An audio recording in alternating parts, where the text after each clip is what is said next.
রমজান মাসে chia seed খাওয়ার সঠিক সময় নিয়ে অনেকের মধ্যেই প্রশ্ন দেখা যায়। সেহরি ও ইফতারের মধ্যে কোন সময়ে এটি খাওয়া বেশি উপকারী তা নির্ভর করে ব্যক্তির শারীরিক চাহিদা ও খাদ্যাভ্যাসের ওপর।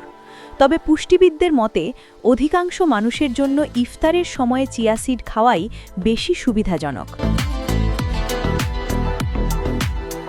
সেহরিতে চিয়া সিড ভিজিয়ে রাখা পানি খাওয়া যেতে পারে। এটি কিছুটা ক্ষুধা নিয়ন্ত্রণে সহায়তা করে এবং দীর্ঘ সময় পানি শূন্যতা কমাতে সাহায্য করে। তবে শুধু চিয়া সিড খেলে সারাদিনের প্রয়োজনীয় শক্তি ও পুষ্টি পাওয়া সম্ভব নয়।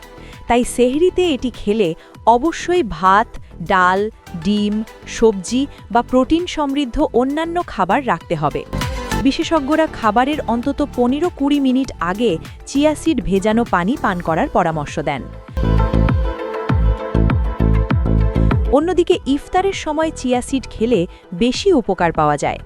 আধা ঘন্টা ভিজিয়ে রেখে পানীয় হিসেবে কিংবা সালাদ ও টক দইয়ের সঙ্গে এটি খাওয়া যায়। চিয়া সিড হজমে সহায়ক, কোলেস্টেরল নিয়ন্ত্রণে রাখে এবং ডায়াবেটিস নিয়ন্ত্রণে ভূমিকা রাখতে পারে। এছাড়া এটি পেট ভরা অনুভূতি দেয়, ফলে ভাজাপোড়া খাবার কম খাওয়াও সহজ হয়।